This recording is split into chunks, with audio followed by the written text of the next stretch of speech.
My name is Emily. I am currently a full-time homemaker, but I used to work in a hospital until retirement. I met my husband John when I was working at the hospital. John was working for a pharmaceutical company at the time, delivering medicine to the hospital. John was very sociable, and he was popular among the hospital staff. On days when he delivered medicine, the nurses would compete to see who would assist him. One day when there were a few people around, I happened to assist him. Then I found a note in the documents. The note had John's phone number and read, "I would love to have tea with you sometime." If one of the other competing nurses had found it, they would have contacted him right away. However, I didn't know who the note was for, so I was unsure who to deliver it to. I wondered if he was asking me to mediate with someone he was interested in. Since I rarely had the chance to see John and didn't know when I would again, I felt sorry and decided to call the number on the note. "Thank you for everything.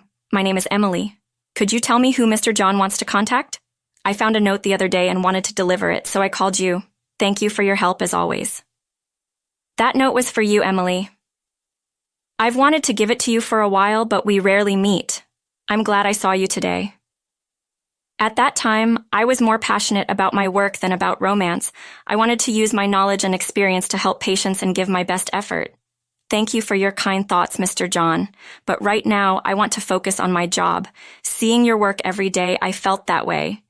Would it be okay to start as friends if it's not too much trouble?" Afterward, John made an effort to appeal to me without affecting my work. It was my first time being pursued like this, and I was surprised by John's passion. Gradually, becoming attracted to him, eventually, John and I started dating and decided to get married. We had kept our relationship a secret from our co-workers, so they were surprised when we announced it. "I thought you would stay single for life," they said. And I replied that I had thought so too. It's a fond memory now. Since both of our parents had passed away, we invited relatives and colleagues and had a modest wedding. After our dear son was born, our lives changed drastically and became very busy. As time went by, it was just John and me living a modest life with our pension and savings.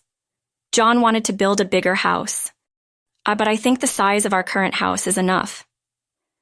"It will be hard to clean if it's bigger," I said, and we decided on the size of our current house. Once we got married and started living together, John tried to impose the old-fashioned belief that men shouldn't do housework.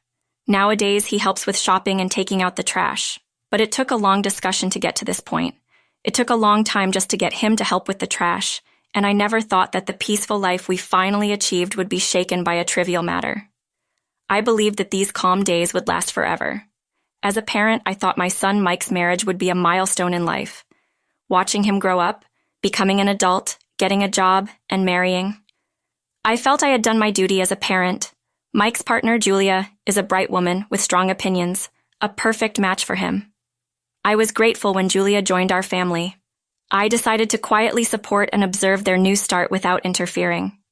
Mike and his wife Julia, who lived in a nearby apartment, used to visit our house often until Mike's job required him to live away. Julia wanted to learn cooking, and I got so involved in teaching her everything. Before I knew it, we had gone way over the planned time. Maybe it was a nuisance for the young couple. I thought I should apologize the next time they visited. Then one day, Mike came to me with a serious face to talk, and I braced myself for something unexpected. I thought maybe they were upset. It would be sad if they wanted to cut ties and move out. While suppressing my feelings, I tried to keep a calm face and asked, "What's wrong? Are you worried about something?" "No, Julia is pregnant." "Oh, congratulations. I have been expecting bad news," so my heart leaped with joy when I heard the announcement. Under normal circumstances, Julia would have been taken care of at her parents' house until the birth, but it seems she has no relatives. Even so, living alone while pregnant is worrisome, and finding an obstetrician at Mike's new job location would be difficult. Julia wished to give birth at a nearby hospital, so she asked if they could live with us for a while, and I immediately said, "Of course." I was as happy about Julia's pregnancy as I was when Mike got married. What mother wouldn't rejoice at the news of her son having a child? I was certainly filled with joy. I remembered how when I was pregnant with Mike, and I had no relatives and was very grateful for the help of John's relatives. I decided to be as supportive as possible to make Julia's stay comfortable. After living together for a month, I thought Julia was comfortable, even if it's strange to say so myself. I prepared balanced meals and helped her with household chores within her limits as a form of exercise. Yet, amidst our life together, there was one concern. John and Julia were unusually close. They were so intimate that I sometimes wondered if something was going on. I had no concrete evidence, but some moments made me suspicious. As a result, there was tension between Julia and me. Julia seemed annoyed by my presence, trying to follow her doctor's advice and go out for walks, secretly buying and eating sweets. When I found a lot of candy wrappers in Julia's room, I thought it wasn't good for her and decided to talk about it. "Julia, did you buy all this and eat it yourself? Is my cooking not enough for you?" "Yes. It's a bit too little, and the taste is too bland for me. I'm pregnant, so I thought I should eat for two." "Eat for two, huh? That's an old-fashioned idea. Nowadays, rapid weight gain during pregnancy can increase risks during childbirth, you know." Yes, I get it. I understand. I won't do it anymore. Is that okay now?" Since I also lost my parents early, I understand how Julia feels. Being without relatives is lonely, but it also means living without nagging and doing things my way. Probably I am an unwelcome presence to Julia. After that, Julia and I had several clashes. Not all issues could be overlooked. For example, when Julia complained that her doctor advised her she was gaining too much weight, I reduced one side dish from her meals. "What? You're reducing it again? It's already too little." "Yes, I am, but I've added more ingredients to the soup." You might think you're being considerate, but isn't this like mistreatment? I want to let her eat whatever she likes, but I must be strict for the health of mother and child. I knew constant restrictions could be stressful, so I tried to create satisfying meals even in small quantities. The flavor might be lighter, but I made efforts like making rich stock or using soy meat. I realized these efforts were in vain when I came back from shopping one day. Something felt different. As I went to the bedroom and noticed my duvet was missing, searching for it, I found it thrown in the garden. The duvet had absorbed the muddy rainwater from yesterday, looking miserable. As I stood dumbfounded, John and Julia came near, laughing. Even someone as insensitive as me could guess who did it by their behavior, but I had no idea why they would do such a thing. "John, Julia, what's this about? What's going on? Don't you understand? A pension-eating parasite like you should just sleep in the garden, right? What kind of talk is that? There's a limit to joking. I'm telling the truth. It's only because your husband worked hard that you got a pension, right? And yet, here you are, an old woman doing nothing at home, acting all high and mighty. Isn't it funny bullying your son's young wife? You must be having a great time. A terrible old lady like you deserves to be thrown out of the house, right?" As Julia said this, she leaned against John, who also showed a not-so-displeased smile. "So you're enjoying bullying your daughter-in-law? Pathetic. If you can't accept it, leave." Hearing those cold words from the man I had loved, I wondered if he was the husband I knew. Shocked, I realized there was no one in this house on my side. I decided to protect myself. Understood. I packed my essentials and a few clothes into a bag and the rest into a cardboard box. Then I loaded everything into my car's trunk and left the house. I lived in a hotel while searching for a new place. 2 weeks into my hotel stay, John sent a message asking if I had reflected on my actions, but I ignored it. I ignored all calls. The voicemails and messages were one-sided accusations, so I saved them, thinking they might be useful in a future divorce case. It was time for me to start looking for a place to live. I wanted somewhere peaceful, a place where I could relax. While thinking of consulting a real estate agent about a new place, I received a call from my sister-in-law, Rose. Hi, Emily. It's been a while. Are you doing okay? Sorry for the sudden call. Oh, hi, sister-in-law. It's been a long time. I'm fine. It's nice to hear your voice. Listen, I have a favor to ask. Like last time, could I stay with you for a few days? Is it a bother? Usually hard to reach, she said she was on a longer break from her activities. I wanted to meet and talk right away, but considering my current situation, I couldn't give an immediate answer. Of course, I'd love to. Please do, but I've left home, and I'm living in a hotel right now. Really? Can I get the address of your hotel then? It sounds like a complicated story. Shall we meet and talk about it?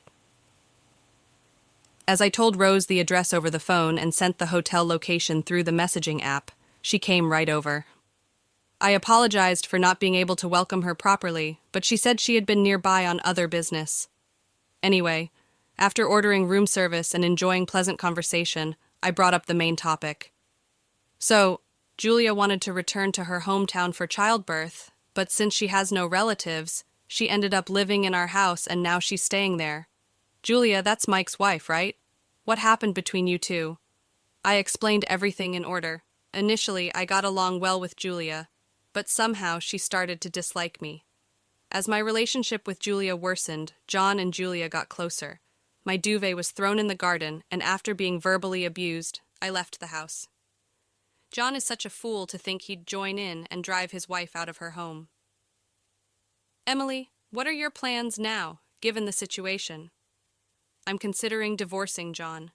I was thinking of finding a place where I can live alone.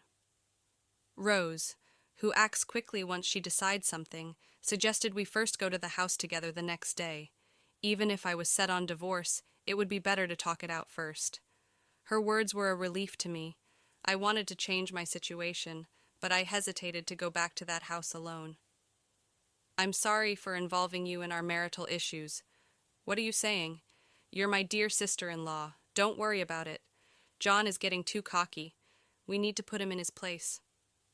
The next day, I decided to return to the house alone for now. I had already informed John that I wanted him to fill out a divorce form. The person who welcomed me when I rang the doorbell was Julia, with a visibly larger belly. Finally decided to divorce, huh? Don't you realize you've been a burden to my father-in-law?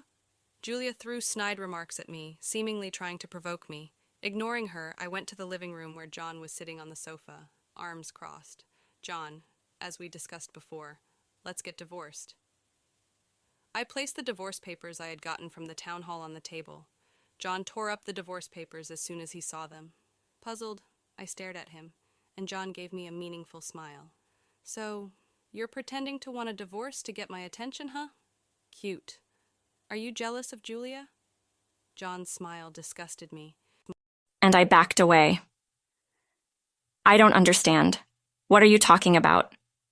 Sorry, but I have no such feelings as trying to get your attention or jealousy. There's no way I would feel that way about someone I no longer care about. I spoke calmly, without inflection. John began to explain, surprised by my unexpected reaction. He said he got close to Julia because he wanted me to get jealous. If I apologized to John out of jealousy, he planned to live as if nothing had happened. He said there was no need for a divorce and that I was his only wife. But my heart couldn't change just because he said that. If he truly cared about me, he would have shown his love differently, and I wonder why he didn't act sooner. My heart has already drifted away from John. It's too late, even if he's kind to me now. Wait, please, I'm sorry, but my decision hasn't changed. I want a divorce, I said firmly. Lucky you, father-in-law. She's been whining about wanting to leave you all this time, right, Julia? John snapped at Julia. Can you be quiet for now, Emily? Just to confirm, do you want a divorce? John asked. Are you stupid? Emily isn't someone who jokes about such things after all these years together.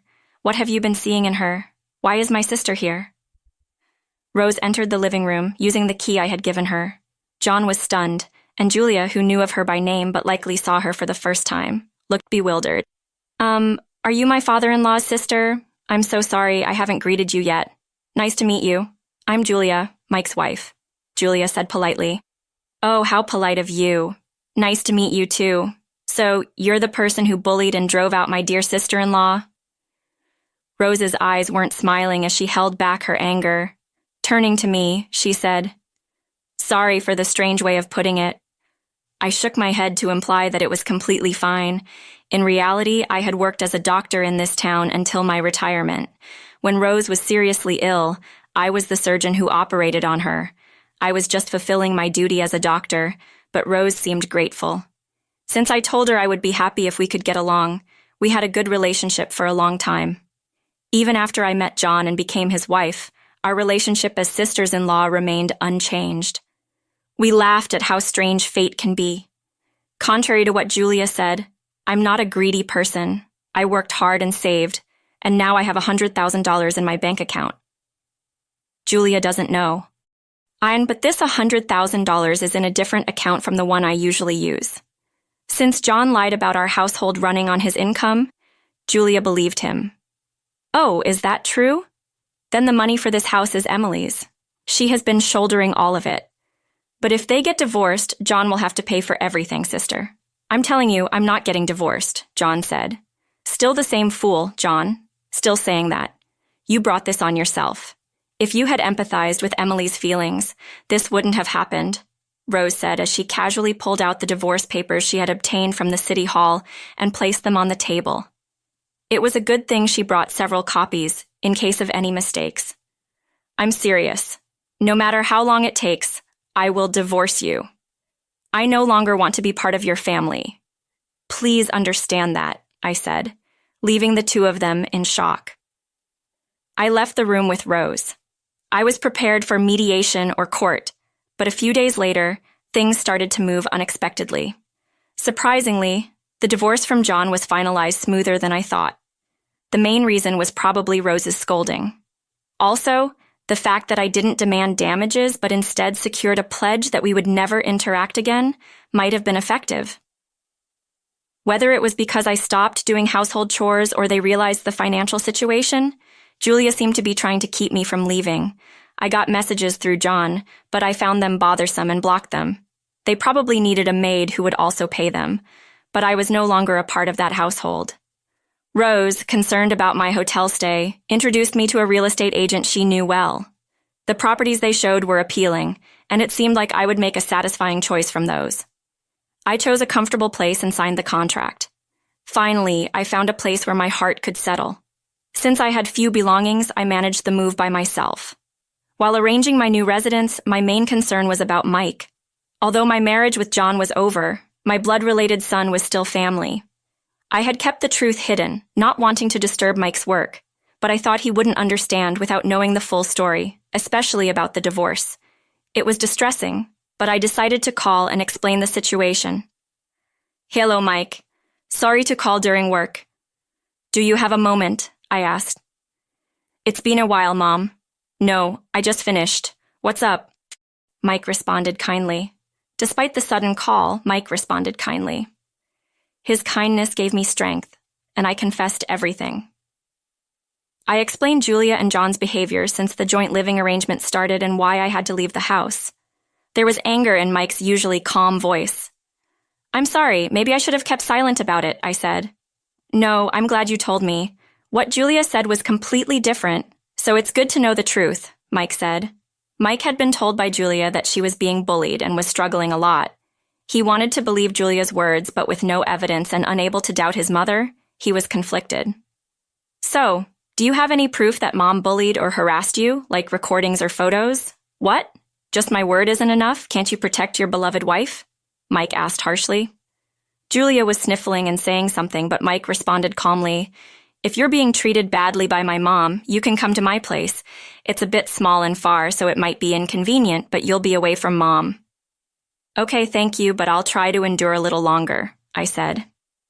Even over the phone, Mike felt there was a lack of credibility in Julia's story. A few days later, when Mike visited my new home, he seemed mentally exhausted. What's wrong? Are you okay? Did she say something? I asked. I'm not sure how to explain. Essentially, despite my logical arguments and reprimands, Julia reacted with anger. Far from being reflective, Julia blamed me.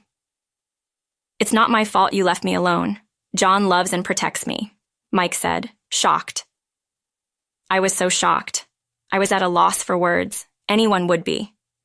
I still can't believe it's real. It feels like a bad dream. Realizing that my ex-husband and daughter-in-law had nurtured love, I remembered how unusually close the two of them had been. My unease hadn't been just a misconception. Even I was so dumbfounded that I couldn't find the words. Mike must be even more shocked. Anyway, I can't continue as a couple with Julia. I'm thinking about divorcing her. And I also want to reconsider how I interact with Dad as a family, Mike said. That's understandable. I respect your decision, Meek. I'll help with anything, so feel free to talk to me anytime, I replied. Thanks, Mom. I'll take care of it, Mike said. Julia thought Mike would apologize and they could restart as a couple. However, she was taken aback when Mike brought the divorce papers and reacted irrationally with complaints and accusations. Ultimately, they decided to discuss it through a lawyer. The evidence was ample, as I had kept a detailed diary of their behavior while Mike was away. Thanks to a capable lawyer, the divorce was finalized, with Julia being found responsible. After the divorcee, the self-centered Julia tried to marry John, but he refused, concerned about public opinion, which infuriated her. Julia left the house once but couldn't stand living frugally alone, having gotten used to a lavish lifestyle. Consequently, they awkwardly continued living together in the large house. Meanwhile, Mike and I started moving forward in our lives. Mike gained custody of his child, Noel, and began living as a father and son in a small apartment. While Mike worked from home, there were times he couldn't take care of Noel. During those times, I would go over to look after the very cute and tiny Noel. Despite various feelings towards Julia, I reminded myself that the child is innocent. I've also grown accustomed to life in my new home. During the first week of having time for myself, I thought free time is the best and enjoyed it immensely. But gradually, I felt restless doing nothing and started cleaning places I'd been putting off. This kick-started my energy, and before I knew it, my house was sparkling clean. Eventually, I ran out of places to clean, and once again, I had too much free time on my hands. I began to feel it was a waste just doing housework. With some savings, I thought about starting something new, but wasn't sure what to do. Considering it a chance for a fresh start, I thought about using my experience. When I discussed it with Mike, he said, "Mom, you can do many things, but why not start something different? You have many hobbies. How about posting videos? Some people watch or listen to household videos while doing something else. Even if there's no need, it's good if you enjoy it, right?" I thought video posting was only for the young, but research showed people of all ages use it to express themselves. Seeing others make videos like a diary, I felt I could do it too. Still, starting without knowing anything was a bit scary, so I decided to get advice from Rose, who has a video channel. "Thank you always. You've helped me so much," I said. "Don't be silly. Even if we're not legally sisters anymore, Emily, you're my dear sister." "Of course." "I support your new start," Rose replied. "Thank you. Let's go out whenever we have time without hesitation." "And I support your video efforts too," I said. Following Rose's advice, I gathered equipment and posted a trial video, which received more response than expected. The comment section had many questions. Just answering them seemed enough to make several more videos. I was touched by the kindness of experienced video creators who were so helpful to someone with no connections. Now I post once a month, gradually increasing the number without overdoing it. The steady increase in subscribers motivates me to create better videos. Starting something new might seem impossible or difficult, but I believe my eagerness to learn has saved lives during my time as a doctor. I plan to keep challenging myself in various fields, maintaining a mindset